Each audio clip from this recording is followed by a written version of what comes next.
Welcome back to Don't Bother Wearing Seatbelts. We are incredibly excited to bring you part 2 of our epic conversation with Mike Turner, indie rock renaissance man, founder of Happy Happy Birthday to Me Records, and someone who has spent decades championing the weird, wonderful, independent music we love so much. In part 1, we barely scratched the surface. So buckle up, Buttercup. There's, to me, there's so many different versions of elf power. And there's the Aaron years where some of those shows could just really come unhinged, and he would drive that band so much faster. And the urgency. And his right foot was the heaviest right foot. You wouldn't even need to mic that kick drum because it was so pounding. It was just, they were a force to be reckoned with.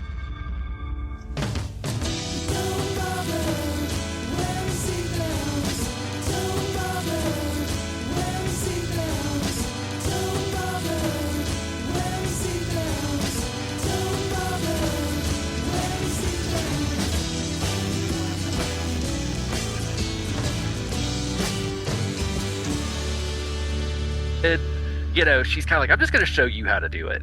And this is kind of where the autism thing comes in, where I can do a task for until the task is done.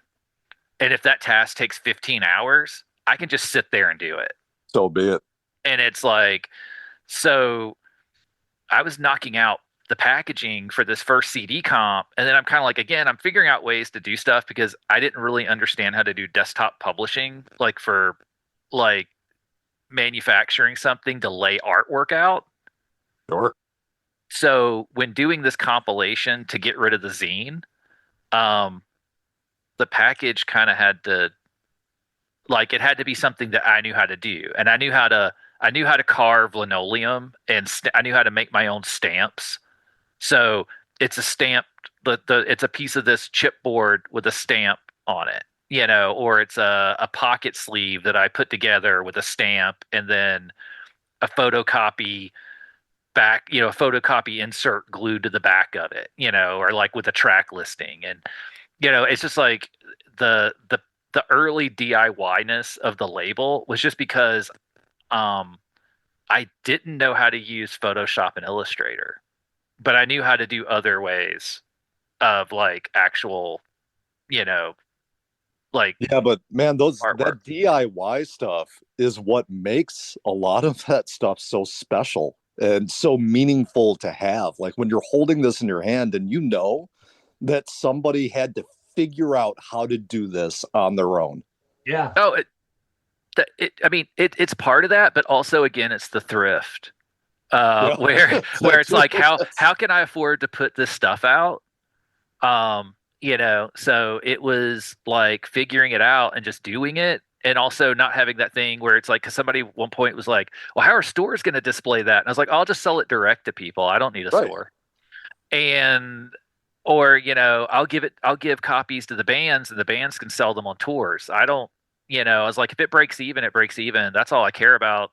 But at the time when I did the CD comp, it was to get rid of the zine. But then, at that time, the zine was I was only selling about 200 to 250 copies per issue through different stores and zine shops. And when I did the CD, I was going to do a CDR at first, and a friend of mine just got a burner, and he's oh, this is how much it'll be, and we can, and I'm oh, cool, this is how much it'll cost. And I was I can hand make these sleeves so I can keep it cheap, because I wanted to make sure people could get it and I could have the CD. I sold this CD comp with a zine for $5. Wow. At the time, because I thought $5, that's fair. I just didn't, I don't know, the idea of it being a thing, or is going to be anything else, or anything beyond that. It just wasn't. So, like part of it was just like putting all this stuff together and kind of being able to work somewhere and use stuff that was being thrown away. Right. So, which kind of felt good in that way. It was like rescuing, I don't know, like I guess like trash or something. I don't know, like people's trash or discarded stuff. Which kind of goes back to BMX, like having to build ramps out of stuff that I would find, or me and my friends would be like, oh, someone threw away this giant bookcase. Oh, going to factories and picking up pallets from behind. Yeah. Oh yeah. Oh, totally. Pallets. Oh my God. Yeah, pallets all day. And stuff like that. And it was kind of like saying resourcefulness of, what you in that way of growing up like a teen that's broke because they're spending all their money on BMX and records. Yep. So they can't build a ramp, out of, so you figure out stuff that's, being chunked and you just, you build on top of it, things like that. So it's kind of like the same thing that happened with that first CD comp. So it's like all the packaging was handmade. And then a lot of people are like, oh, it's really cool, it's handmade. And I'm kind of thinking, like, to me, it was like, oh, it's handmade because, that's what I had.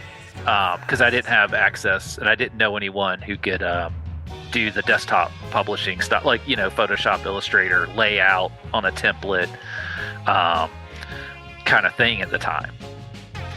So, right. Yeah, and it just kind of came together. It's supposed to get rid of the zine, and then 500 of them sold. Like I was in 2 newsletter type groups, like, or listservs, I guess is the word they used in the day.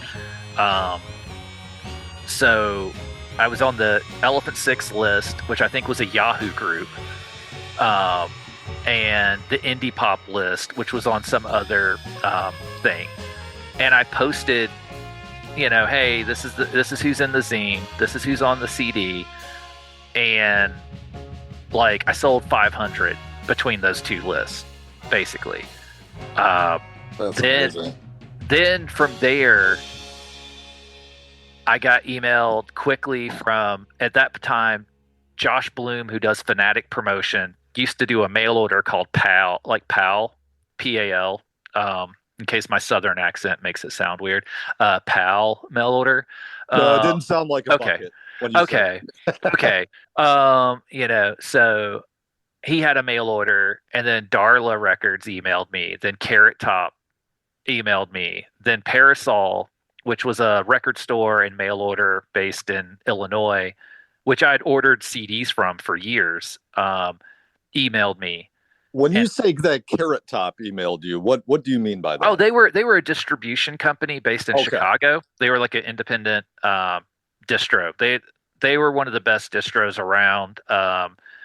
Their story is like really tragic how it ended, and that could be its own full-length podcast of like the things that Carrot Top was able to grow, and then kind of the unfortunate way that it went on. Like, I'm gonna have to look into that. Matthew, to put it in perspective, me being from small town Iowa, without a record store within an hour away drive, and being kind of on the cusp of like whatever the new internet, and like being pen pals with people who lived in Chicago who were in indie rock bands and stuff like that.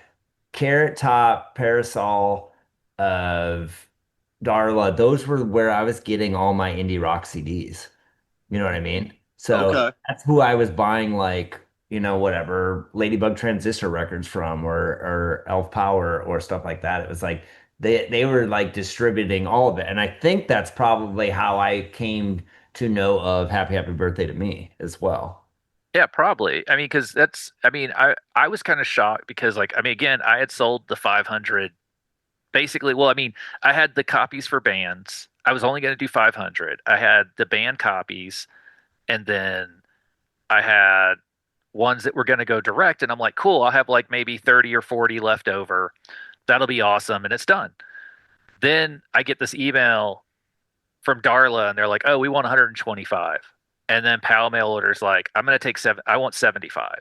And then Carrot Top's like, we need 300. Oh my God. And then all of a sudden, this CD that was like going to be 500 copies, and the zine, all of a sudden, I'm like, now, like, I've got to make over 1,000 of these. Did you break out into a cold sweat when you realized it? I just kind of looked at it like, this is pretty awesome. Because like I started doing the math, and I'm like, okay, cool. Well, now I can give bands more copies than what I originally said. And if this works out, I'll have enough money to do this down payment because I needed a car. So I was looking at it like, cool. Like at the end of the day, I can finish off the zine and I can put this down payment now that I've got this job, and I can get an actual car that runs. So to me, I was like, cool, I just got to make more of these packages, more of these sleeves. But then I realized, like, oh, I can't do a CDR because my friend Anthony, who had the burners, like, dude, I can't burn like 1,500 plus CDs. Like, he's like, the time this takes, he's like, you need to go. So that changed that. So then I had to do that. And so, yeah, it just kind of worked. But I found that I had so much fun, like with the packaging, and so much fun working with the bands on this. And then when people got their, like, even before they got it, I kind of realized I had so much fun doing this that when I first named the CD Happy Birthday to Me Volume 1, it was celebrating because it was the zine was gonna end on its 5-year birthday. And I put Volume 1 when I first promoted this because I thought, oh, it'd be really funny to make a thing that says Volume 1 when you're never going to do a Volume 2. Volume 2, right. And then somebody, like, the distributor's like, what's the label name? And I was like, oh, just Happy Birthday to Me Records. I don't know. And that was it. Like, it wasn't thought out at all. So then it just kind of sold, and then they were like, well, what else you got coming out? These sold really well. Yeah, what's next? And I was like, oh, and at that point, what's the most absurd thing I can do? I'll do a 7-inch singles club where I have to hand make 6,000 record sleeves in a year. And so that's where that came up. And so then I just asked a bunch of the bands who were on the comp, or at the time couldn't put a song for the comp, but then we're like, oh, I wish I could. And I circled back, and they were like, oh, I could do a song for a singles club, a 7-inch, yeah. And then, yeah, there it is. Yeah, Matthew, do you have one of these, Matthew? No. You son of a bitch. No, I don't. So it ended up being like a thing that it wasn't meant to be a label. It was meant to end a zine. All it did then was get the zine bigger. And then I had a ton of, like, because the zine was so, like, at that point, because then, like, the zine came packaged in like a little bag, and then you had a little cloth CD in it, like a cloth cover, like a little, the CD was like this fabric, or it came with like its own like little wallet, like pocket. Kind of pocket CD, that was stamped. You got one or the other. Because my mom was kind of like, like she only did like the first 100. So, and I had to, right. I had to like do the rest. You had to do the other 900.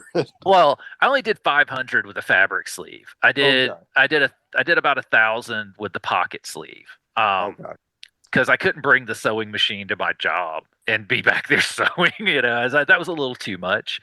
And at the same time, when I was off work, I spent most of my time on my bike. So it was kind of one of those things where it was like, okay, I'm off work, but I'm going to go ride my bike for 4 or 5 hours. Let me ask you this real quick. Yeah. At this point in time in your life, how many hours of sleep were you getting a night? I mean, I was still like 6 or 7, but I'm surprised. That's the thing that surprised me, Matthew, when I stayed with him. They just stay up all night and then they sleep until noon. And then they kind of lounge around and they go get lunch at 3, and then they're just doing it again until like 3 or 4 in the morning. Sure. Yeah. You know what's crazy? Vibe. Like Patrick, I get up at 7:30 now. Oh my God. I go to bed. I go to bed like at midnight. Look at you, man. Yeah. Well, yeah. Well, it only works that way anymore. I can't do I mean, honestly, I'm wired to be a late night person because like my creativity starts about 10 p.m. Yeah. And it's always been that way, but that's the, like, if I were like super rich, yeah, like I would never work. I'd be like, nope, not doing that. Yeah. I would just basically make stuff all day and then probably just ride my bike still, and just chill in a hammock as much as possible, like near the beach. Like that would be my dream. But like that's not the case because I spent my life putting out records and breaking even over and over. So Well, I think I'll be working till I die. But the thing that's cool about this that we've kind of discussed, and we haven't even really got into the actual comp or whatever, but it's like, and this is something you're still doing today, maybe at a smaller quantity wise, but like every thing you have the mindset that and this is great in the indie rock world, the mindset that everything that you put out should be special in some way, shape, or form, right? So it's like a deluxe edition, or it has this thing as a pop-up, like the Bunny Grunt thing that's coming out now. It's got a game with it, It's like, because you can pull together these different avenues of being an artist, which you are, as much as the bands that made the music, is that putting something together that is going to be unique and going to be special for the release, like at a point when something, and I suppose that first compilation was a good lesson in this. It's like, well, that's pretty easy when you're saying, oh, we're gonna make 50 of these for a tour, and they're gonna be really cool, and they're gonna be unique, and they're gonna be on our merch table, and hopefully we sell all 50 of them. But when mail order distributors are saying, no, we're gonna need like 1,500 of these, and you and your mom are like, oh shit. At what point, does that point where you're like, well, now I'm just going to make a record and have them made in Europe and, I'll do something special with it or something, you know what I mean? Like it's almost too big for a handmade thing from release one, that you went ahead and did the singles box set, which I'm so happy you did, because the groups that you had on that are some of, my favorite groups ever. So how did you, feel once you got that first comp out to make you want to do it again? Well, I mean, during the process, like that zine, like I had my friend Sam do the artwork for the cover of it, and that had been it's funny. I talk to Sam multiple times a week, and we're still friends. And we were in art classes together in high school, and they did that first drawing, because I was like, oh, I want to get Sam's artwork out there, So Sam, I didn't have to think about the birthday cake. Yeah, like the cover of the zine. Yeah. But like the CD itself, like that's all my stuff. But like But my friend Sam did the artwork for the first for the issue of the zine that came with the comp. That came with it, and it was just like, to me it was like, oh cool, I got my friend Sam's artwork out there, and so other people wrote some reviews in that issue and stuff, but like part of where I was doing the singles club, I was like, to me, I had so much fun putting the package together and working with people, and sharing that, and then talking to people in the message boards. I guess it wasn't message board, is listserv, and I need to make sure that there's a difference, and so I got to be careful to use the right term. Listservs are just like email lists that people could reply to, and you could either get the emails individually in your inbox, or you could get the digest at the end of the day. And I always did the digest because I just would be annoyed with that many emails. But people would have conversations in those listservs, and you might end up with one list, like this one email digest, and it's got like 75 replies. And so people, when they were getting their CDs, they loved the fact it had this little handmade package and a little fabric bag, and it had like a little insert, and here's the zine and stuff. And so like I'd already decided, because I enjoyed making the idea of like kind of like hand manufacturing or hand doing the sleeve, and like is at a necessity again, because I didn't know how to use Photoshop or Illustrator at the time.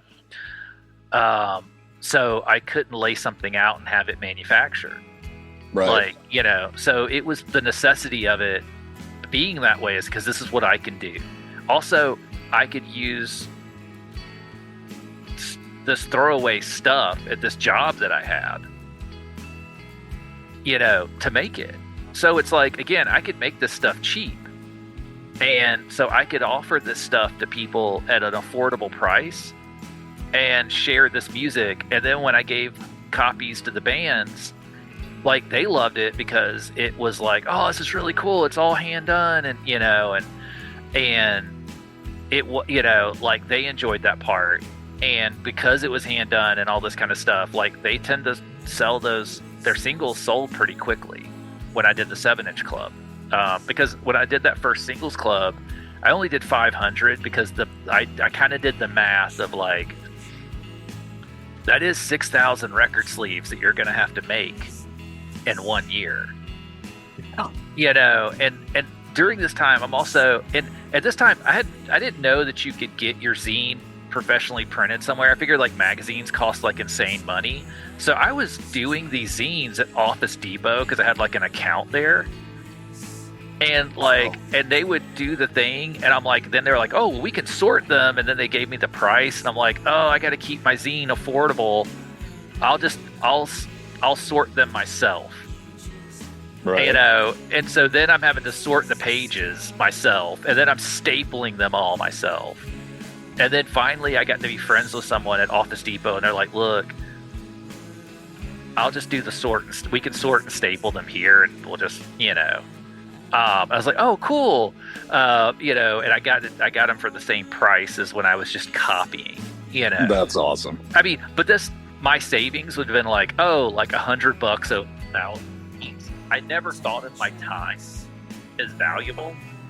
All right. So to me, I'm like, oh, I can just sit here, go over to my parents' house and watch like, cable and like catch up on movies and stuff, and like, fold all these things and do this at their house, and, like, if they get and also like get a meal while there, kind of thing.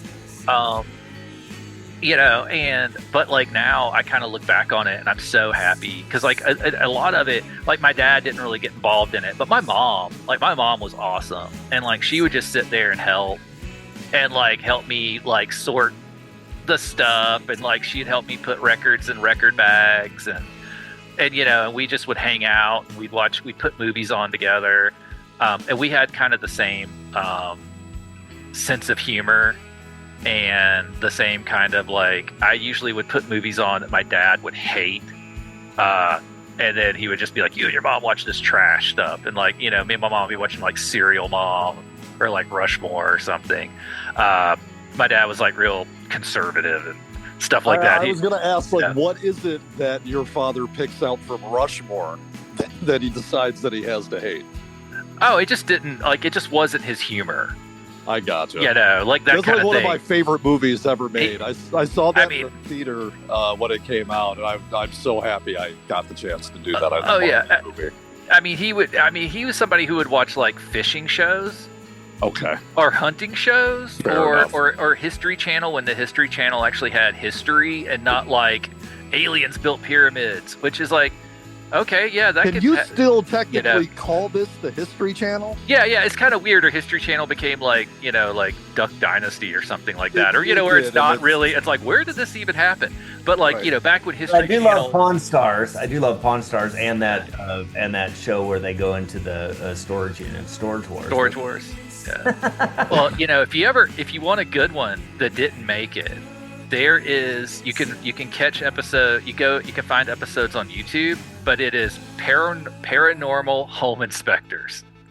Is that right? Yeah, it only had like one season, but they have like one person who's like a psychic that comes in that's like kind of, or like a medium or something, they kind of like, they go and view the house this way. And then they have like just a regular home inspector. And he's like, nah, that door is just off center. And that's why it opened. Like the hinge isn't really working.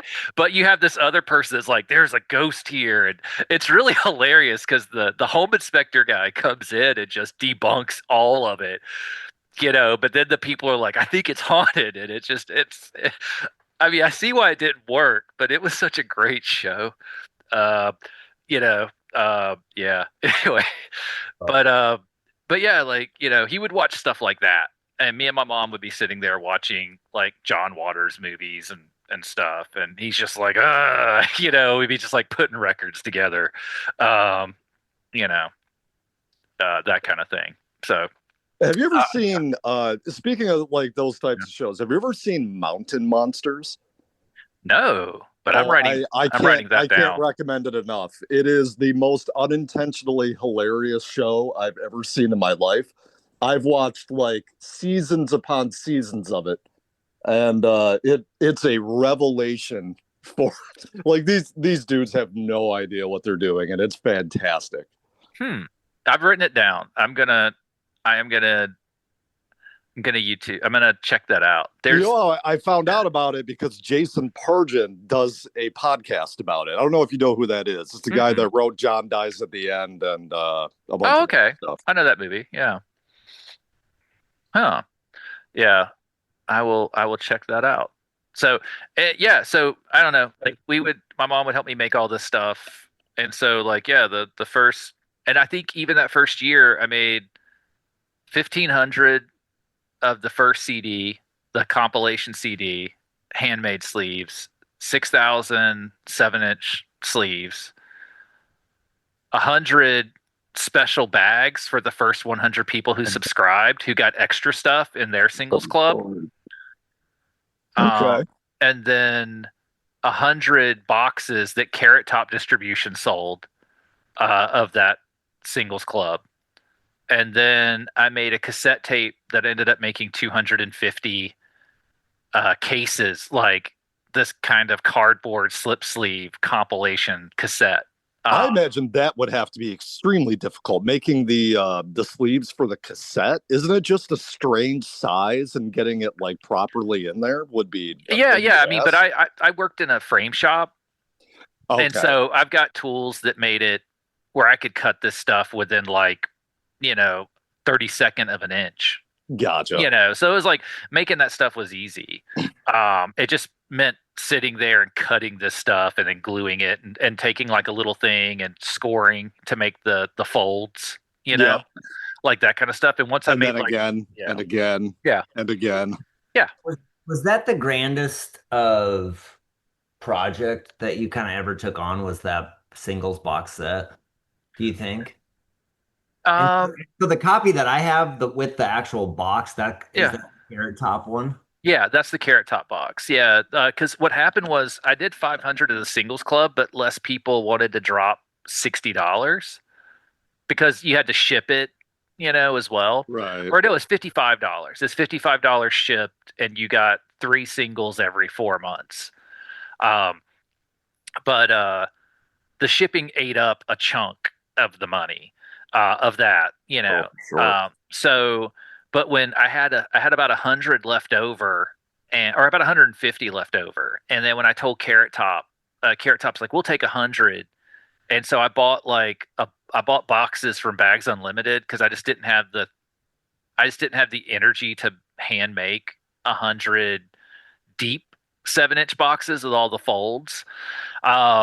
So I just was like, oh wait, I can just buy those, and it'd be like $1 a box. Okay, I'm gonna do that, and then yeah, so Print it on the box. and I just print on the box. Yeah, that was like I did a linoleum, like not even a linoleum cup, it was linoleum cut on the box. It was I'm trying to think. It's when you paint on monoprint. I was painting on glass, and then you stick the thing down and do the kind of like a burnishing thing on the back, and it pulls the print off the glass. So each one of those little cake logos on the Carrot Top box were just hand done, and then you pull the ink off the glass. That's like mono printing. Yeah. How much are those worth right now, do you think? I don't know. I never look at what the values of any of this stuff is. I mean, I don't know. Like, I mean, it's worth what people enjoy out of it, So, yeah. I mean, I just know that that's in our circles, that's a sought after piece of history, I guess. It is. It's sought after by me, as a matter of fact. But yeah, I don't have a box version anymore, but I have picked up 3 singles clubs over the years when I've had collections I bought that had them, and I'm like, wait, what? And I'm like, yeah, for like the store, where somebody was selling stuff, and I'm like, oh yeah, well, I'll buy these. It'd be cool to have extras. That it does bring me to I'm going to ask you a question, and I want to let you know this part of the conversation won't actually be in the podcast or anything. So if you want to tell me to go fuck myself, feel go ahead. Feel free. Do what you want. I don't care. Yeah. So I mean, I'm pretty open. We're going to be doing a monthly giveaway from the show. Every month we're going to give away preferably something that's about or from the artist of that month's episode. Do you have anything that you would want to donate to be the giveaway for the month that your episode airs? It could be anything. I'm not asking you to get crazy with it. You know what? Here's the thing. I love getting stuff out of my house. Let me look around. You might regret that, because you might get like a U-Haul showing up to be like, here, take this. Here's the thing. If I get a U-Haul showing up with all of that, I'm going to give away something, but I'll keep the majority of it. Nah, somebody's getting a giveaway. Okay, no, you're right. That's their deal. You are correct. Yep, nope. You are right. That was a stupid thing I said. Whatever you give me for this donation will be in the giveaway. Yes. I'll dig around. Like, awesome. I definitely, because I'm kind of going through and getting it.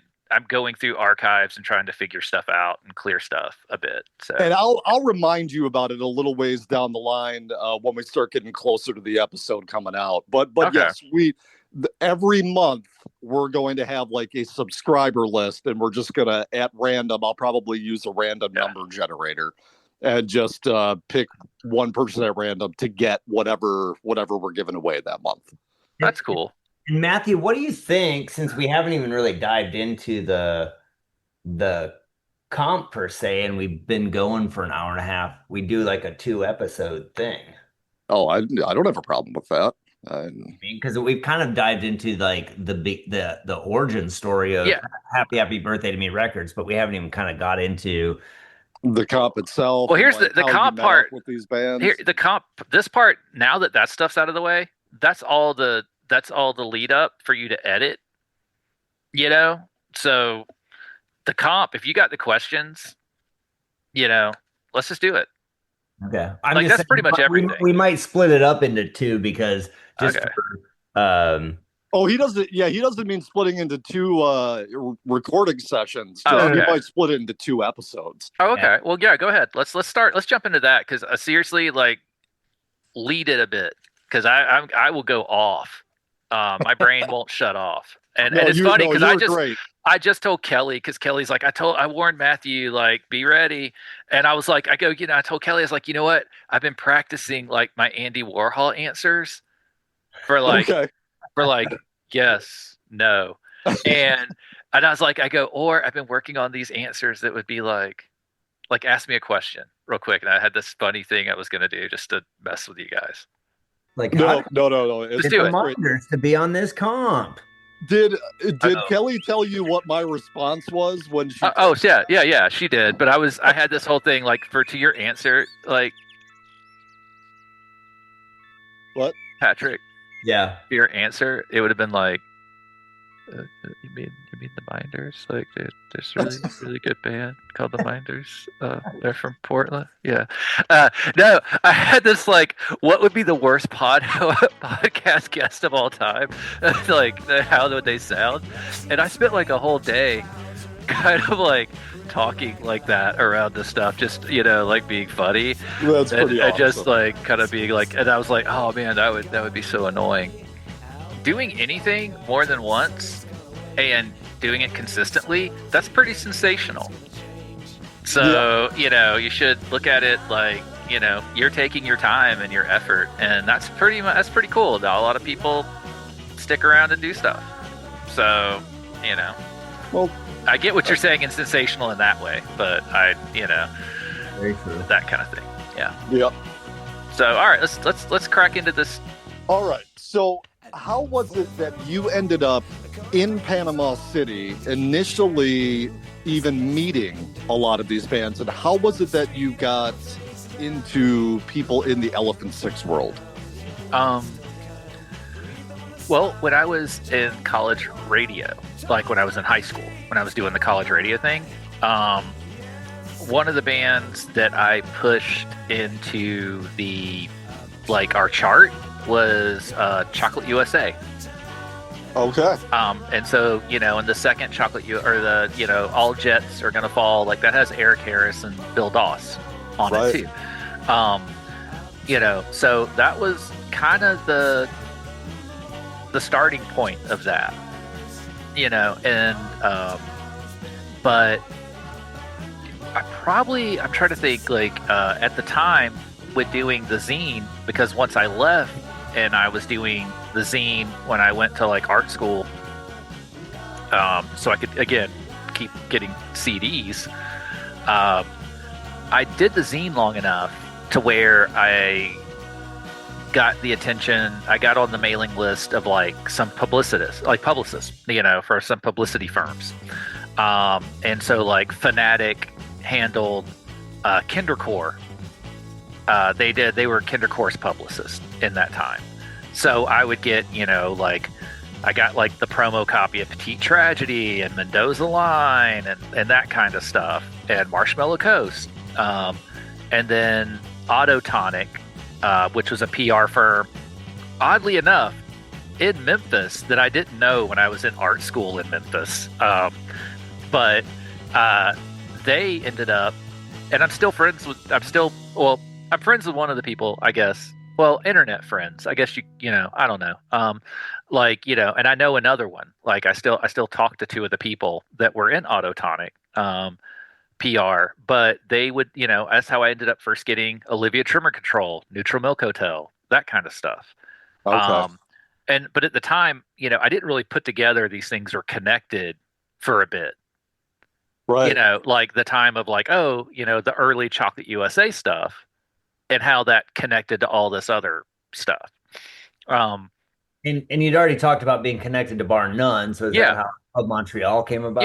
Yeah. So like, with Montreal, and Spin Art was one of the labels that sent me stuff. So, I got Apples and Stereo, that way, and the Minders. So all this stuff was just kind of being sent to me, and the connections were happening as you were seeing who's producing this, who plays on this, who's in the, back in the day, bands used to actually thank their friends in liner notes. And it's something that I hate doesn't happen anymore.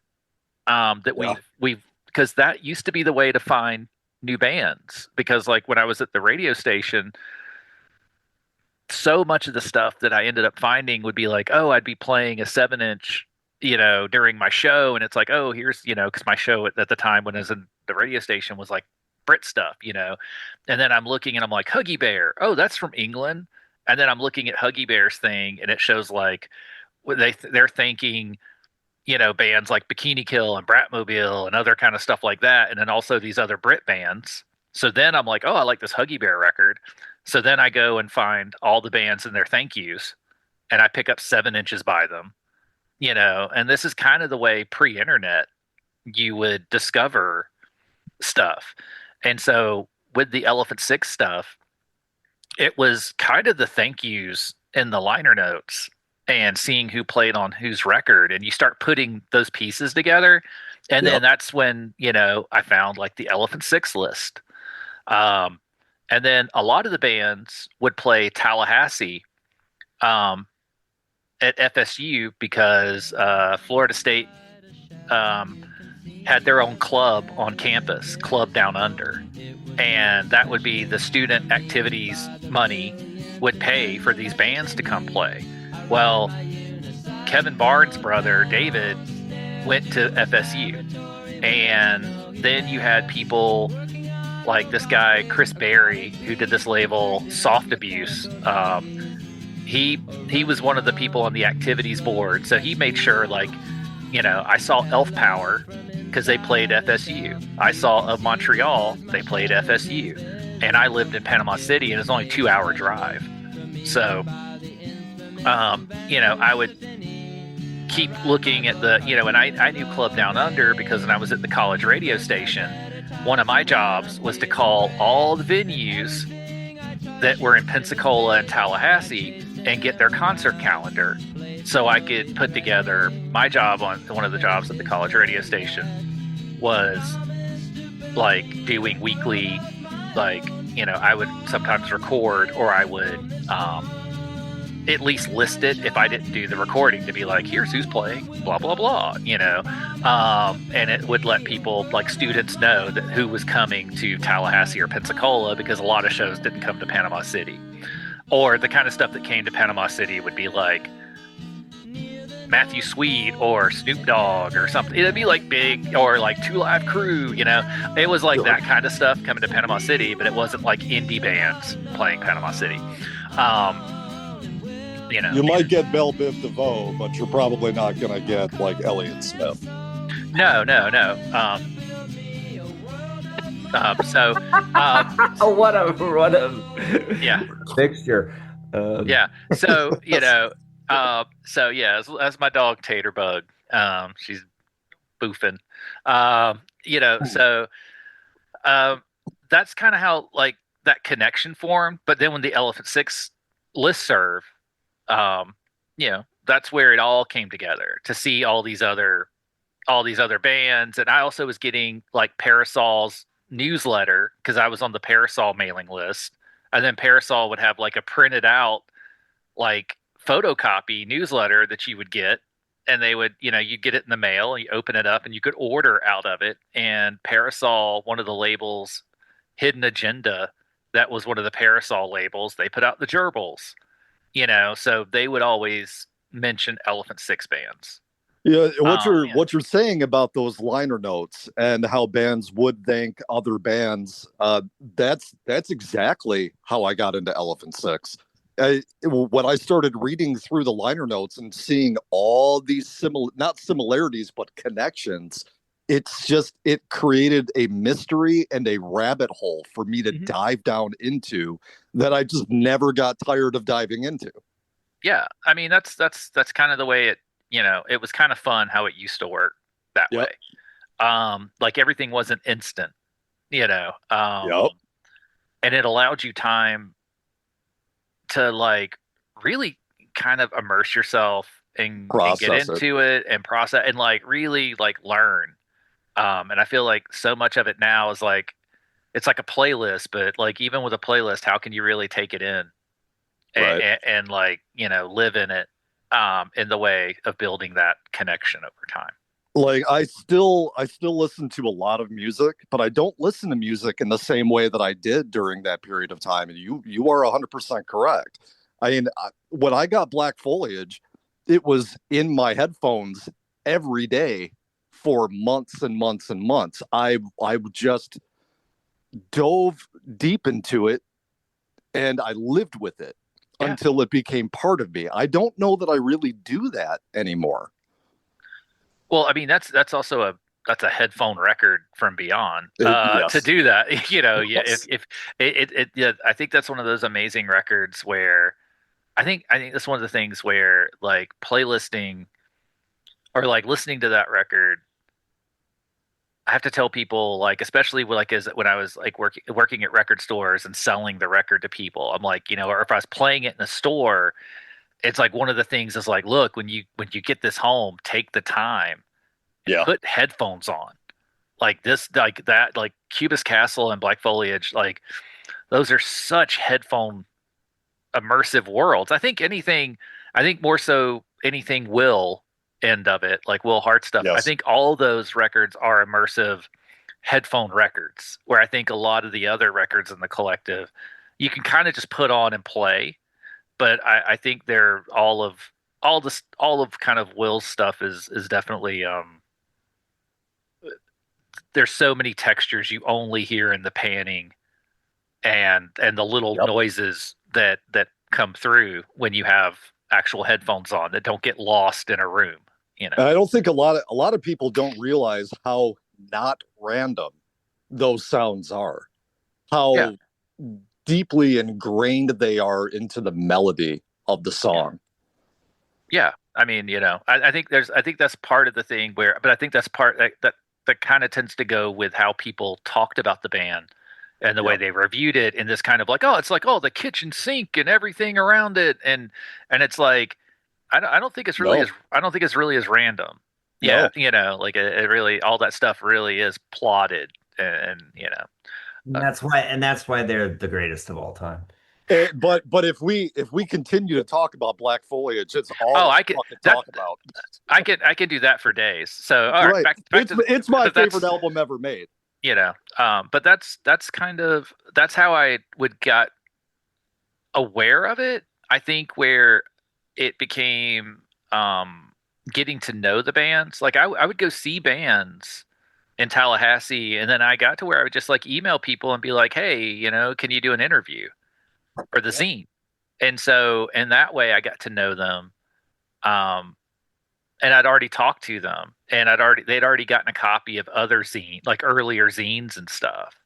So it wasn't just, some rando from the internet in that way. Cause I'd already probably you were becoming known to them. Yeah. I mean, I was just, some dude in Panama City that did a zine that, took the time to interview, or something. And then like I'd go to the show and talk, and stuff like that. And I would bring a bunch of friends from Panama City with me to shows in Tallahassee. And so there'd be like a little group, that would come, and, it would help fill the room a little bit more, know? And then when I would find, when there was important shows that were happening in Athens, sometimes I'd make the drive up, and it's like a 7-hour drive.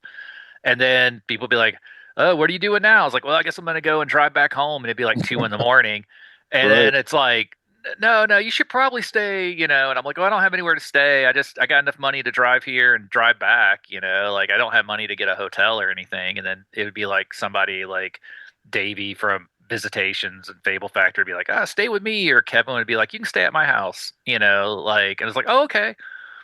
And I just end up, me and whoever came with me would just crash on a couch or, in one of the rooms at people's houses, that kind of stuff. So, yeah.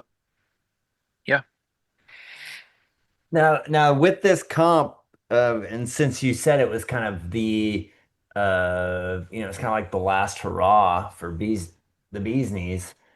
Of when you started compiling it, did you want it to be like kind of exclusive songs that people hadn't put out elsewhere, or were you going after specific songs that you had like heard, or had like what was like already made, and what was specifically made for it, and what was kind of unique unto the comp at that point? Well, I mean, a lot of the folks, I was like, oh, if you got something, could it be for I mean, I knew kind of like, oh, it would be cooler to have stuff that wasn't out, not everybody. Well, you've got some alternate versions of songs on there. Oh yeah, there's stuff like that. I mean, and then some stuff ended up showing up on stuff later, or that kind of thing. But I was kind of like, oh, it doesn't have to be exclusive, just maybe not out there, or a demo or a different version, that kind of thing. And that was it. Most everybody just sent like a CDR or a DAT tape or cassette tape in some cases. And so, when I had to get them all the sources put together, I had to go to this like studio, and they took all the sources and mastered it for that kind of thing. Yeah, it's awesome. What's your favorite track on there? I think that's hard. Or tell us a story about getting one of the songs, or the first interaction with the band about getting a song. Yes, entertain us, Mike. Tell us a story. That was dumb. Well, how about this? I could just go through really quick, track by track. Yeah. And I can just kind of give you where it came from. Sure. Like the comp starts out with this band Big Soap that were from like Cincinnati, which was like this theremin band. I found them through Autotonic. Vicky Wheeler, who did Autotonic, one of the PR agents, was working press for them.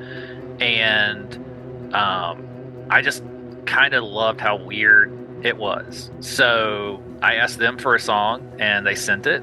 And I have no idea if it came out on anything later or what, but I really enjoyed their album, and they just sent this track. So it kind of starts out as just like an instrumental, weird, kind of noisy theremin band, kind of space rocky, which kind of works because like the second track on it is a song Historical Ant Wars by Elf Power, which only recently got released. Yeah, that came out with the reissue of not vainly clutching, but when the Red King comes. Yeah, when the Red King comes. Yeah. I mean, so that song had stayed unreleased for 25 years. My God. Until that. It was kind of crazy because to me, it's really one of the best Elf Power songs, and it's a fantastic Elf Power song. It is like Andrew Wiegland, like strumming on that is so just explosive and great, and just drives this song. And there's to me there's so many different versions of Elf Power, and there's like the Aaron years where some of those shows could just really come unhinged, and like he would drive that band so much faster, and the urgency, and his right foot was like the heaviest right foot. Like you wouldn't even need to mic that kick drum because it was so pounding. It was just, they were a force to be reckoned with. Yeah, and I think it's kind of weird because there's the post Andrew time where I feel like, and it's like, to me, I kind of like, I associate Elf Power with like REM, where there's different eras of REM. Right. And if you really, and like, I feel like post Andrew, or not post Andrew, but post Aaron, like Andrew kind of went into this, like, to me, it was more of like the out of time, automatic era of REM in a way, where the songs kind of pulled back. They got a little bit more acoustic-y, a little more like folky. They certainly mellowed. They mellowed. Sure. And and it's just like, but it's just like a different songwriting era, but there was like a young punky thing to those like early Elf Power records. The first 3 or 4 are so pumped. Yeah, like you wouldn't even know it's the same band if you listen to album like number 7 versus number 2. Yeah, what's that? Let me shut this door again because my dog.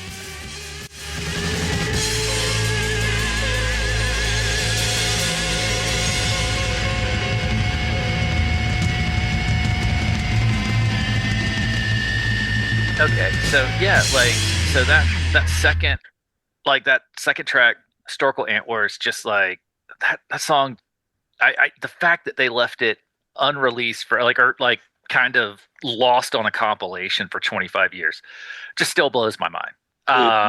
It's such a great track. After that, you kind of in the compilation, I'm like, well, that's a big jump and kind of a big intro. So I kind of brought it down a bit. And so this band, the Rosenbergs, and I think they were kind of out of New York. I can't really remember. It's been such a long time.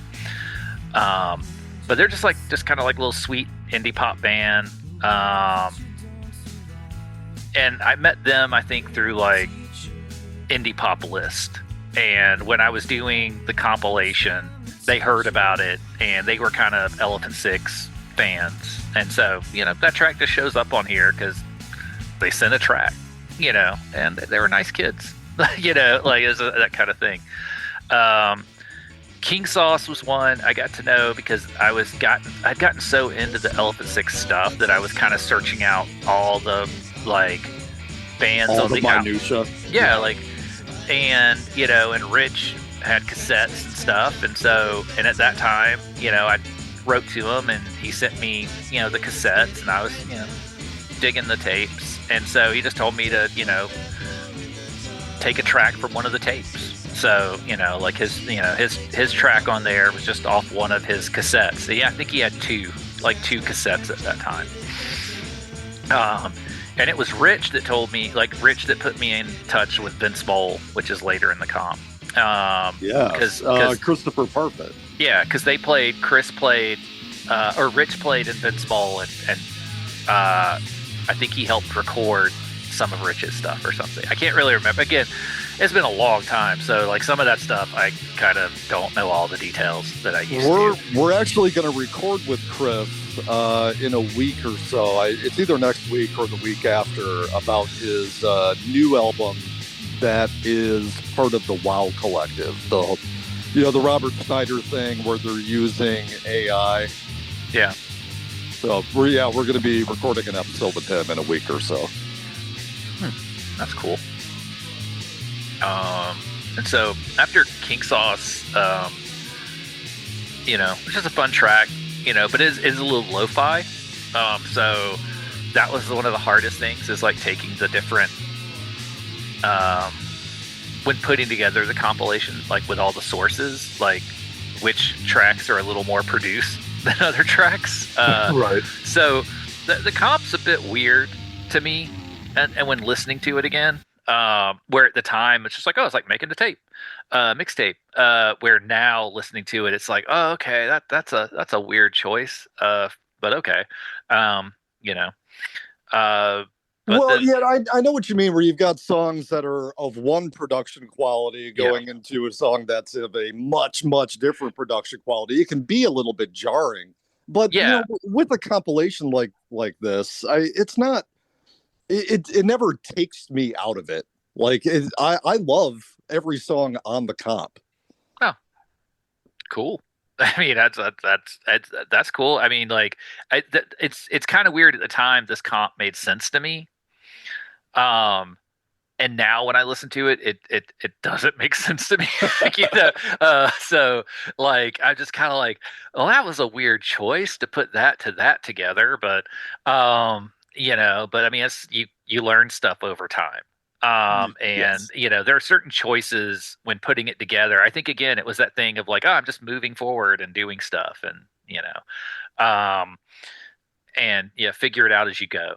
And I feel some of that stuff, there's certain, but it kind of made sense to go with Rich from King Sauce, his home recording, song, that was off a tape, to the next song was Of Montreal, which is a demo. Yes. From Coco Leco, Hello from Inside a Shell. My favorite album by Of Montreal. Not mine. It's in my top 5. It's in my top 5. What would be your favorite then?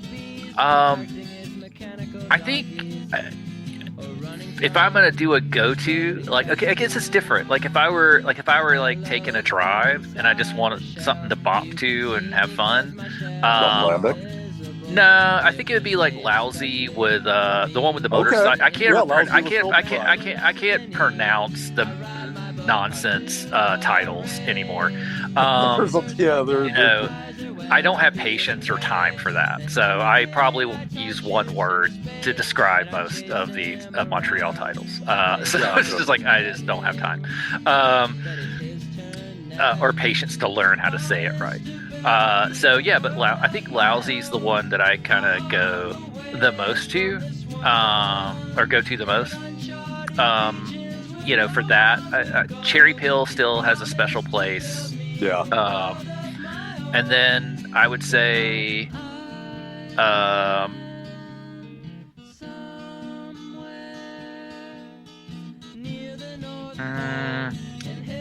it's hard because I'm trying to decide between, no,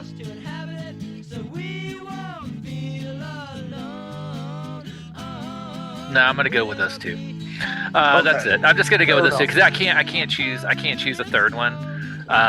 There's no way. I'm not in the space to choose. There's so many albums too. It's it's a lot to consider. Yeah. It's kind of a mood thing too, probably.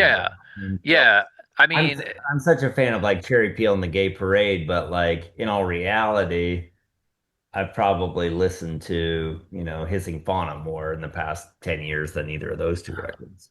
I mean, Hissing Fauna, I think that's actually the best Montreal record. I agree with you. I think that is their most important to their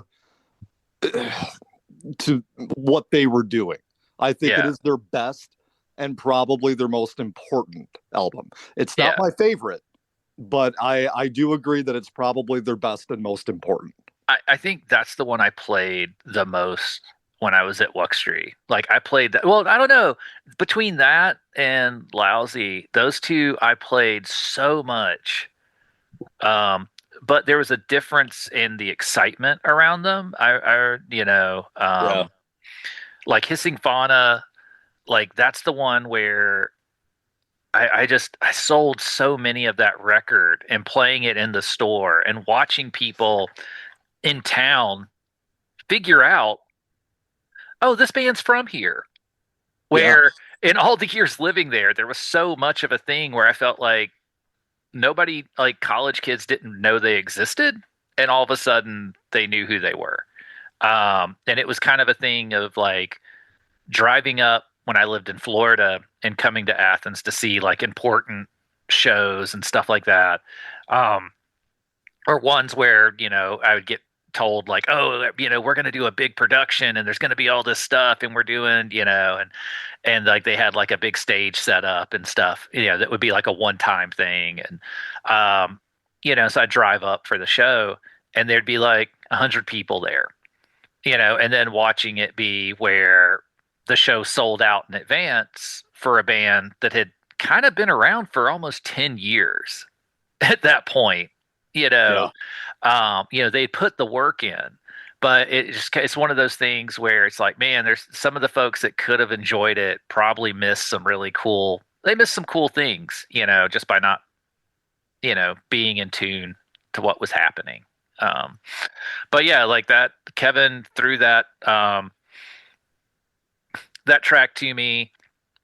And then actually like at that point had given me a demo version of the entirety of Coco Loco, where it was just him and piano. Oh, really? Yeah. I mean, that's gotta be fucking interesting. Okay, edit this part. But yeah. Okay. And back. And so like, but yeah, there's a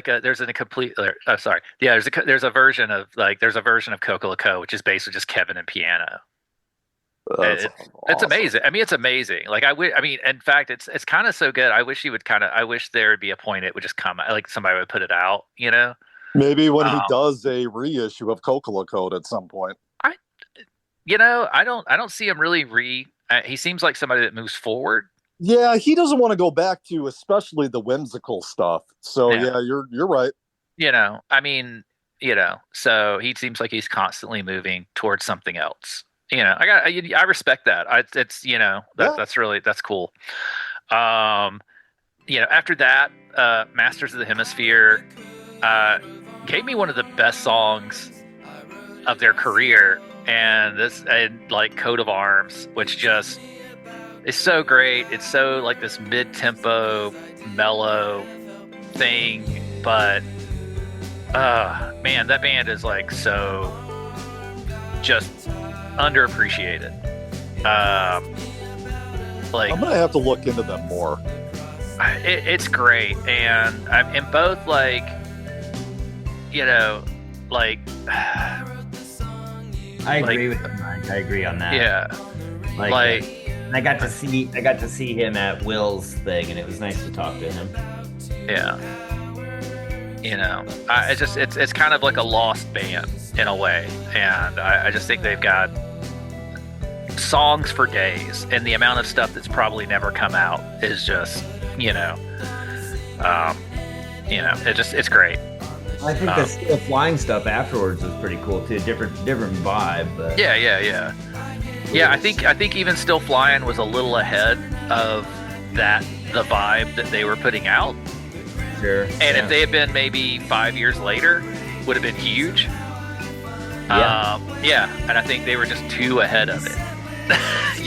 Where things were in that moment. Yeah, that does happen.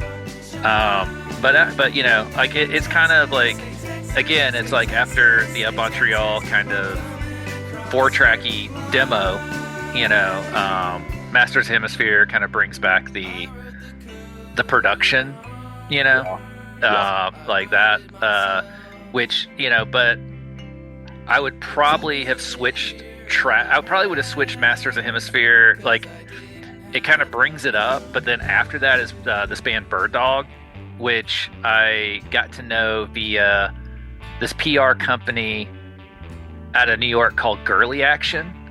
Okay. They were like, Girly Action work big stuff now. They're like huge. That they're like a major PR firm. At the time, they were very indie. And now they kind of take on big clients.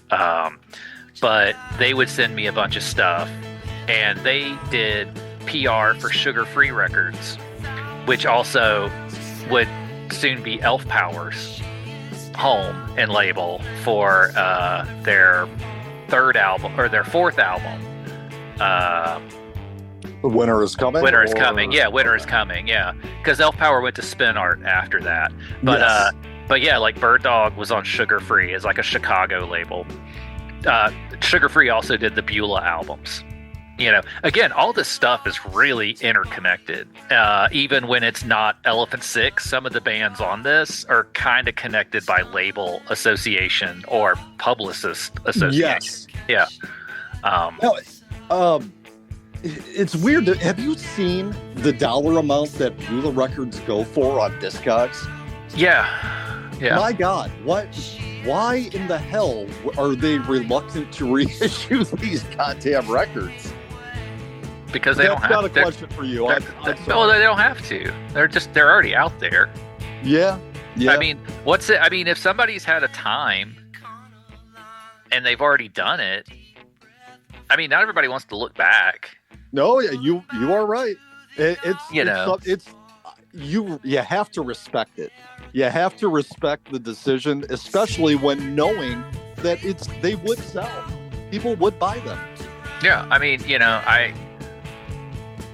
had multiple people ask me, like, hey, and I'm kind of like, I have to be like, I was like, I don't know Beulah at all, except that I reviewed their stuff back in the day. I was like, I've never connected with them. I was just like, nah, I don't know. I'm like, they were a band that got picked up by a bigger label, kind of got into the machine of the industry for a bit, probably were promised a ton of stuff. Yeah. And then probably watched, being maybe in the machine a little too early for the things they were doing. I don't know. Or maybe the industry changed or the scene changed by the time that they got out. I don't know. I don't know enough about their story because I don't know them personally. But I mean, I can imagine watching how stuff happened, you know. Yeah. Yeah, and I do think from my interaction with Miles, which is very briefly, like as a fan, not as anything but a fan of, I think they had a lot of opportunities come to them that other, let's say, E6 bands wouldn't have had just by sheer proximity of the industry. Being on the West Coast the way that Being they in were. California, the first time I ever saw Beulah, they were opening for Cake, you know. Right. Yeah. And I had I was one of the whatever I'm gonna say handful of people who were at that show who were there to see Beulah, even though I like Cake too. And so, I went and talked to Miles, and of course, like his attitude towards of things at that point were maybe a little gruff. Uh, Okay. and he was just like, "Oh, we gave it about 30% tonight." This is after I'm complimenting him on a wonderful show. You know what I mean? Right. And I loved their band so much. But I think he was at that point he was really not into talking about of E6 stuff, which of course I was so enthralled with. He Yep. was like I want our band to be as big as Wilco. You know what I mean? Kind of thing. I think that's a band that people can respect and love and they can make money. You know what I mean? So I think there was that time where they kind of like you're saying, Mike, they kind of fell into the industry a little bit, but then they're too good of a pop band to really be kind of like really taken seriously in the Yeah. industry. You know what I mean? Like Yep. it's like they could write a Weezer-esque album, but they're Hmm. not those type of guys, right? Yeah, there's no irony. It's like there's sincerity in the songs, and without that hint of irony, that stuff means more when you're putting it out there probably, and it doesn't get the same connection when you see bands that are kind of like having a layer of just removal from what they're doing to what they're what they're doing to who they are. Right. And so when you kind of put genuine pop songs out there in a time when you're I don't know, I feel like it's they kind of the songs are pretty sincere and pretty direct, Yeah. but I mean that just maybe wasn't the time. Yeah. Like it's that thing. It's like it's not the songs that did anything to it. They got wrapped up in a bigger indie. I think what Velocet Records or Virgin? Which one? I can't remember. It's something. It Might was have like been a on TVT for a record too, or something. TBT. Yeah, yeah. They were on big labels that had big push. Like Sugar Free was just like I think Sugar Free was like maybe one or two people who then hired publicity and radio. That had good distribution. So like Handsome Western States, I think is the one. Or no, when Heartstrings Break. No, when Heartstrings Break was on Sugar Free. Uh, And so, they had self-released kind of Elephant Six, the first one. And then it gets Sugar Free picks them up for the second. And then you get Sugar Free reissuing the first one. And then they kind of get picked up by a bigger indie. Yeah. It's just, it's a weird spot. They felt like there was a trajectory there, and then that trajectory maybe stopped and left them a little disappointed. I don't know because I never connected with them. Right. Like I felt like by the time I could have talked to them and done stuff, like I reviewed their albums, but by the time I really got into those albums, I think they were already onto another label, and that label was not pitching to people like me, or I didn't have that kind of access to talk to anybody on that kind of, Understood.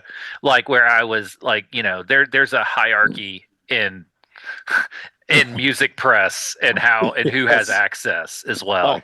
I would imagine. Yes. But yeah, so yeah, anyway, but Beulah, great. Anyway, so yeah, but Bird Dog, who was on the same label as Beulah, Bird Dog is this guy, Bill Santon, who came from Kentucky, but ends up out in Portland and is Elliott Smith's roommate. Okay. And Elliott Smith produces and plays on the early Bird Dog stuff. And he gets on Sugar Free Records, which throws a ton of money into this EP, and it kind of gets universally like mini album. It's like 6 songs or something, and it kind of really gets a lot of buzz. And then he gets thrown into having a first album, but he has to get it done kind of quickly because the buzz is there. So he puts out this album, and the album is a bit of a mess, but it's still good. It just isn't refined. It didn't have that time to really edit fully. So, and Sugar Free puts that out. It doesn't really get that, and Sugar Free's going under. But at this time, I reviewed both his EP and his first album, and I'd interviewed him, and so we got to be buddies through that. And he liked the stuff I said, and like when I reviewed him and stuff, and he was kind of like, "Oh, you really listened, to the songs," And when it comes time to put out his second record, he doesn't have a label, and I had started Happy Birthday at this point. And so the first full length I put out ends up being Bird Dog, which features Elliott Smith on it, Edith Frost, and Glenn Cochee from Wilco is the drummer in Bird Dog at this time. Really? Yeah. Glenn was originally in Bird Dog, and Wilco kind of snagged him. So right as the first Bird Dog record I'm putting out, Glenn gets taken by Wilco, and all of a sudden he's trying to find a replacement band, and his bass player gets taken by Edith Frost's band. So meanwhile, the record I put out by Bird Dog, Sweet and Bitter Fancy, and this is my first full length with an artist. And Elliott Smith dies shortly after. Yeah, and then Elliott, it's a little bit after. Yeah, I guess. A couple years or whatever. Yeah, but that first Bird Dog record I'm putting out, all of a sudden other bigger labels start coming around, and they want to sign him, and they want to kind of get the record. This goes back and forth with a lot of different labels, but all of them kind of end up, when they find out that he lost his band, kind of move on. The band that was on it, and it's kind of a thing, like a bit of a heartbreak story, but probably like a somewhat similar story to like Sunny Day Real Estate. Yeah, pretty much. They got picked clean by the bigger bands, and there was just nothing left to do. Yeah, so but that Bird Dog song, was a track that hadn't come out on anything. So, and at that point he didn't really have a label. So, he had songs. And so shortly after this comp came out, he pitched me doing his record, so it's like the first full length that I put out, which is odd because it's kind of an Americana, like a dark Americana record, like almost like a gothic Americana album. And I'm here putting out Elephant Sixy kind of psychedelic stuff, Right. But I always liked his music, and I mean, we're actually getting ready to reissue that first EP that he put out early next year. And it's like, we've also found a bunch of the tracks that Sugar Free, we're kind of like, oh, don't put that on here. And, but really we're filling in all the stuff where it would have made it really a full length to begin with. And so that's coming out on the label in the new year. That's awesome. I want to check that out. I have not heard the EP that we're talking about right now. Yeah, it's called the Track House. Oh man, now my brain's fried. I've talked too much. I'm gonna get it wrong no matter how much I say it. So I'm just gonna say, yeah, it's the first EP. Anyway, yeah, and then the next record ends up being or the next track is this track by Risha, who were on Spin Art, and it's this guy Louis Schifano, and I just loved the record that he put, his full length that he put out, which now I'm never going to remember the name of because it's 25 years ago or 26 or 27 years ago when it came out. But it was one of these like one-off records that came out on Spin Art. It's just brilliant. But he was connected a bit with Athens as well, but he was some of the folks he worked around were people like the folks in Ajuray and that scene, like more of the folks that kind of ended up being up on Saddle Creek that were associated with Athens, like, you know, Andy Lamaster and that kind of scene of people. But Louis, his one record on Spin Art, if you ever find it under the band Regia, it is the most melancholy, perfect pop. I don't know. It's like a sad Donovan. That's how I look at it. It's just great. A sad Donovan. Yeah, like a really sad Donovan. I don't know. It's like if you like the stuff, like if you like kind of the songwriting from like Great Lakes, that kind of vibe. Yeah. Like you'd probably like Regia album a lot. You know, he falls more in that line of it, you know, not next month's episode is actually it's going to be on Contenders. Oh, cool. I know that one. Yeah. Didn't you put that out? Yeah, I think so. I think I did that one. I think so. I think I did. I like it. That's you know, when I look at it, as soon as I look at the sleeve for it, I just think on the beach, Neil Young. Okay.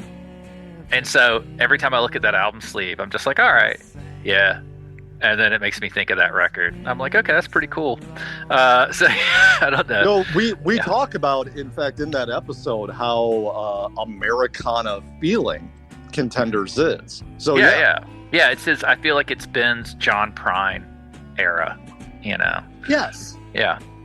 That's some good stuff. Yeah. There's a new Great Lakes record coming in November or October. Yeah, I got to see whenever the test pressing comes in. I can set the release date, but it'll be, you know, test pressing has to get approved first. They talk about it some in the episode, but weirdly enough, Rudy finished editing the episode yesterday.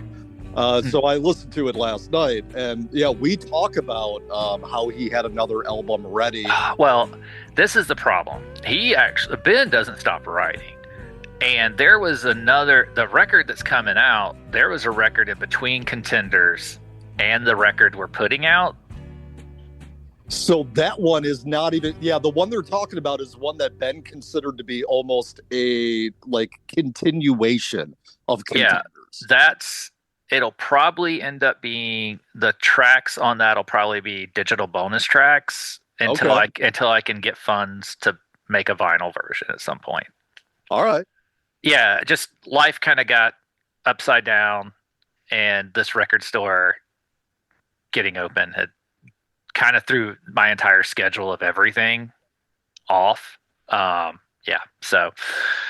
yeah, a lot of there's a handful of things that kind of got pushed back, and yeah, so there's a handful of label stuff that should have been out that didn't get to come out just because time and money. You know, and it's also just me. I'm one person doing stuff, and you know, right. But yeah, like the Regia song, yeah, so good. Yeah, man, I'm gonna get to get the CD out, listen to that. And then after that was like Marshmallow Coast, and this is another one because of kind of getting the Elf Power song. Getting to know, and like, because Brian, having been an Elf Power, Brian, you know, was in Elf Power, but he had been in Montreal, so you know, I think it's pretty much Brian that kind of gives Kevin the nudge to give a track, and then I think Kevin kind of gives the nudge for Andy to give a track, so that ends up how a Marshmallow Coast track comes on it. But the Marshmallow Coast track had already pretty much come out. So it wasn't. That's one of the few things that's not really exclusive. It's not an exclusive to the top. Yeah, but I mean, I've done a ton of records with Andy. Oh yeah. I mean, what I really want to do is I really want to reissue the catalog. But again, it's like time and money. It's so it's kind of like I want to do it. I just I can never tell if like the core group of E6 enthusiasts are on board for stuff. That's I've it's sort of made it my mission in life for the past couple of years to try to get them on board with everything. And it's because back in the day, it was different, where there was like a real push and everything kind of there was like an excitement with all the stuff, and but now again, people's attention are pulled in so many ways. For sure. But there are a lot of kids coming into that site, or not into that site, but that page, that group. And like, these are people that have just discovered Elephant 6 in the past months, and they are ecstatic. Yeah, I mean, I would really love to get, like, if I could do anything, I would love to get like ing or coasting or marshmallow coasting, whichever way you want to say it, where it was like of Montreal was the backing band. Yeah. In a way, like I would love to get that in print I'd love to do a vinyl version of that, and I would really love to do Anti-Star and Ride the Lightning, and M Coast. I'd really love to give the M Coast record. And that one probably might happen before anything else, I think. That would be amazing. Just because I've been working, helping PR for Giant Day. I'd love to see Seniors and Juniors Strikes Back come out on vinyl at some point. I've still got CDs of that, so that ain't. Yeah, that not for a while. I like that record, but I mean, there'd have to be a lot of energy, or it would have to take. I think it would take like Andy. I would love to see Andy, like. I mean, but he's got a life, he's like, nurse, and he has real job and real life, like in that way of like not having a thing where like, oh, I could take time and go tour. Also, he's already done that, so who knows if he would want to, but I would if there's like a lot of promotion that has to go into doing stuff, for sure. So it's kind of like, I love all these records, but they are available. You can listen to them, so yes. they're available. But it would be like in time. That's something I would love to do. I would love to get the whole catalog on vinyl. It just, if there could be really enough demand, but I'd have to, like, I don't have the personal energy to create a campaign to make the demand. I understand. That kind of thing. But if enough people were to get behind one, I could see it happening, right. It's a lot of work, but after Marshmallow Coast, and also that song, that's one that was available already. Mendoza Line, I had reviewed their albums, and it's another kind of more like mid-tempo Americana-y song. It's kind of, I don't know, now that I'm looking at it, going from like this kind of like sad Donovan Risha type song to Andy's kind of outsider lo-fi DIY kind of world, right to Mendoza Line, which was kind of a produced wispier produced Americana type thing. What was I thinking? What a weird ride. But what gets me is, like, I think one of my favorites on here is Great Lakes Posters for the Theater. Great song. Which is a different version than on the album. Yes. Yeah. It's a demo version, and I got that song. I'd come up to Athens. I didn't even know Great Lakes. I didn't know them at that time. But this is part of the fact that Marshmallow Coast, Elf Power, and of Montreal, and Great Lakes shared members of Montreal. And so when I came up to see an Olivia show, it was, maybe I'm wrong.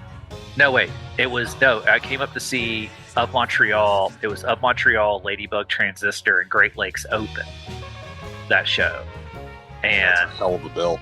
Yeah, I got to see Great Lakes, but I missed most of Ladybug Transistor because, this sounds so dumb. I'm going to say it anyway. Why not?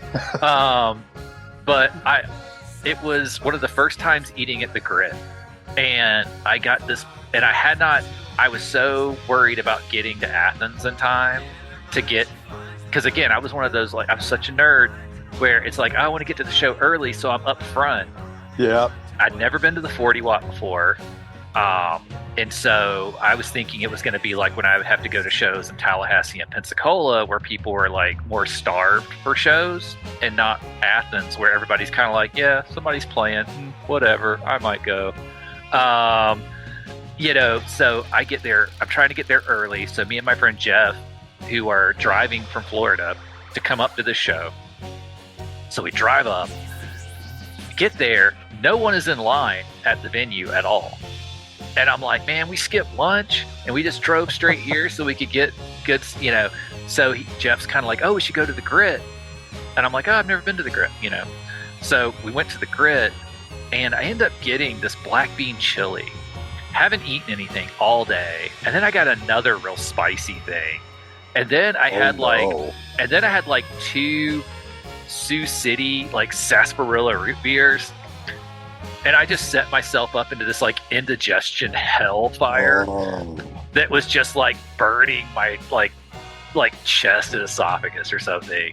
And I was like telling Jeff, dude, I had this headache as well because I waited too long to eat. Yeah. And then like there was nowhere to get any Excedrin or aspirin. And so I knew, I was like, man, the only thing I can do to get rid of this headache and this feeling and this thing, I'm just gonna have to make myself throw up. Yep. So there was this frat house that's right across the street from the 40 watt, like at the end of the road where Washington Street ends. Okay. So, did you post up in front of the frat house? Yeah, there was a party, and I was like, I don't want to throw up in the 40 watt. So I went outside. I walked over to this frat house, just threw up on their steps, like in front, not the steps of the building, but there was like these like concrete steps from the sidewalk. Sure. Yeah. Yeah. So I go over there, I was like, and whatever, get through all that, then I go back in the 40 watt, clean up. But during that time of throwing up, I probably missed half of the Ladybug Transistor set. Oh God. Yeah, it's such a bummer. But so then at the end of the night, it was like talking to everybody, and then it's like, oh, what are you guys doing? And I was like, oh, we got to drive back. And they're like, what? Like back to Florida, like 7 hours? And it's like, well, yeah, we came up for the show. And, we'll get home around 9 in the morning. It'll be okay. Or like 10 in the morning. We can just make it, Right. And then like, we end up staying over at like Kevin's. But then before leaving the next day, Ben comes over and had talked to him the night before. And then he ends up giving a demo CD that had like 4 Great Lakes songs on it. And so he let me pick which song. So it was like 4 demos. And it was before they went and recorded with Robert for the album. That's amazing. Yeah. So it's kind of cool. It gives us this, cool thing to get this track.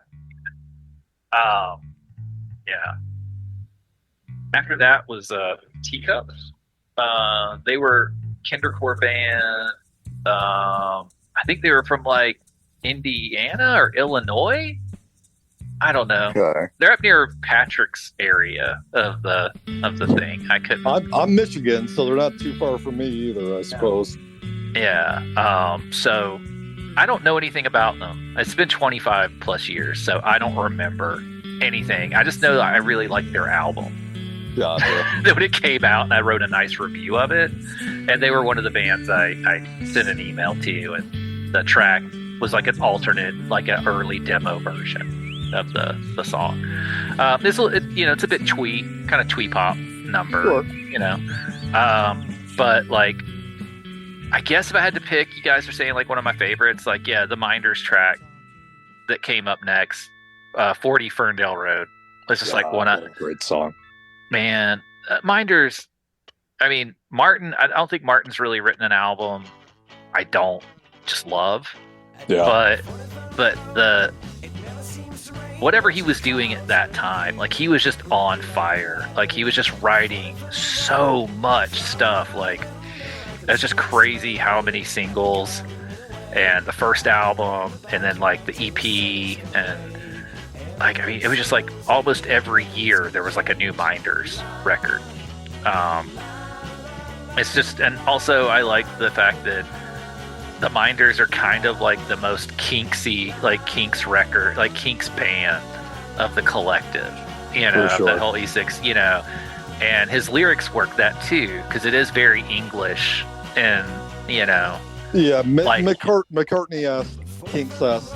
Yeah, definitely kind of like, you know, back garden, like back, you know, little gardens and tea. I don't know, like kind of, you know, the idea of 40 Ferndale Road, a road name, you know, I don't know. It's just like that kind of, you know, that works in kind of like a British nostalgia kind of way. I don't know. I just I love that track. And the Minders are supposed to they were supposed to have a 7-inch in the first singles club.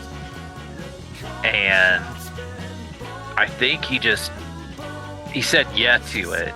And when it came time, Spin Art, because the first Minder, Hooray for Tuesday, I think did so well that I think Spin Art was really pushing for more and more catalog. He couldn't give up a song at that point. Yeah, so the Minder 7-inch never happened. But yeah, that track is still like one of my favorite tracks. Yeah. Deservedly so, I would say. It's just an amazing song. Yeah. Man, 2 more songs? Okay. Yeah. Jeez, why did I make so many songs on this comp? We're gonna have to do this like once a year. We're gonna make 2-part episodes with you every season of the show. Dude. Just gonna, like, you've got stories breaking down. Not really. I feel like my stories are fading. But this Vince Mold Count Symphony Orchestra, it's like Chris Parfit. Chris, again, is another one that threw a ton of stuff at me at once. And it was hard, you know, to pick. So Chris ended up picking this song, which hadn't been released. And when I first did the label and decided to do a label, I used to distro other people's records. And so I distroed Chris's Spin the Future in 1994 7-inch. Like I used to do that as well. But yeah, I mean, it's cool. It's kind of lo-fi in the same way of King Sauce, but also lo-fi in that first Apples and Stereo album kind of way. The fact that Chris hasn't had an album really come out still blows my mind, because this guy has such amazing songs and it's just never happened. Yeah, so yeah, I hope Chris one day gets his actual album out. You know, because I did 2 7-inches with him in this compilation track, and that's, you know, I would love to see more stuff by him come out. You know, we were supposed to do a record at one point, but I think Elephant Six was, all of a sudden it came back around and it was like, oh, Elephant Six is going to put it out, but then that never happened, because that was like the early 2000s version of Elephant Six, and it just never took place, I think. I don't know. You'd have to ask Chris. But, you know, at one point we were going to do a full length. So he has the full length on his hands that he was going to release in the early 2000s. Oh, yeah. That's definitely there. Yeah, it's definitely, yeah. Okay. I mean, yeah, he has a whole thing. I mean, there was an Elephant Six EP that was going to come out. I think there's a full length. I mean, he's got tons of music. Yeah. It just hasn't come out.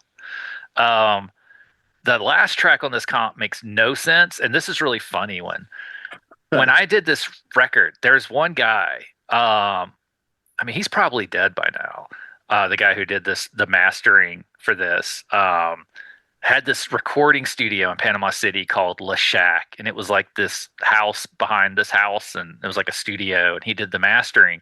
So he was taking all the sources and making sure the volumes are correct and ready for a production master to send to the plant. But the guy was also kind of a bit conservative, I guess. I don't know. Okay. So he ends up, I mean, there weren't a lot of options around studio-wise for me. So, you know, the Kiss-Offs had sent this song, Red Underwear / Seductra. They're kind of just this garage rocky, kind of snarky Austin, you know, like Peekaboo Records, I think, was out of Austin, Texas, if I remember. But yeah, I think they were just like this kind of garage rock, indie pop label. You know what it kind of reminded me of is I can't think of the name of the band, but do you remember the song I Might Like You Better If We Slept Together? Yeah, it's I think that's Romeo Void. That is Romeo Void. Yeah. Yes. It kind of had a similar feel to that for me. Yeah. So the guy behind this mastering would not put that song on the master for the production, because he was like, I don't agree with the song. What? And I'm like, oh, because of his conservative leaning. Yeah. And so I'm like, okay, well, can I just get the rest of this thing? And then I had to go find somebody to add it to the master he already had, and then add it. Fucking kidding? No, because I'd already spent the whole time, and it was the last song of the comp, so that's when I found out, and I didn't want to pay for something and not get, so I had to find somebody else to do it. So a friend of mine at the music store had found this guy Tim, which I still know, still friends with. He told me bring it over to him, and he just took it. He's like, oh, next time you do these things, I'll do this. He's like, I know that guy, he's an idiot. But I didn't know Tim wasn't in the yellow pages, so I didn't know how to get that he did these things, and this was a studio listed that I could get this worked out. So that was it. So it never, that song almost didn't make it, but it was like, they were a cool band. Like Peekaboo Records is great. They had this really cool band on that label, Junior Varsity, which was like a pep squad or something, like a 50s pep squad. Okay. But garage rock band. They dressed in like cheerleader outfits, and then even had like a bear mascot that would dance on stage. They were great. But yeah, the Kiss-Offs were kind of the, garage band that was on that thing. Thanks, guys. I enjoyed being on this. Please edit anything out that is garbage. No worries. So if this is a 10-minute podcast, that's cool with me. No, it's amazing. Hey, love you, man. Great to see you. Thank you. Thank you for everything. Thank you for this. Let's do it again. Well, yeah, if you come down this way, let me know. Yeah. Well, let's do another podcast too, because we just scratched the surface. I feel like exactly. Oh, cool. All right, guys. You have a good day. Bye. See you guys. Take care. Bye, Mike. Bye, Patrick. Join us next week on Don't Bother Wearing Seatbelts when we sit down with Ben Crum of Great Lakes to talk about his fantastic new record, The Fear of Fear, the stories behind the songs, and a whole lot more. And don't forget to join our Patreon. For just $1 a month, you'll be entered into our incredible monthly giveaways. And hey, it helps us keep the proverbial lights on here at Don't Bother Wearing Seatbelts. Until next time, do what brings you joy and listen to some good music while you're at it.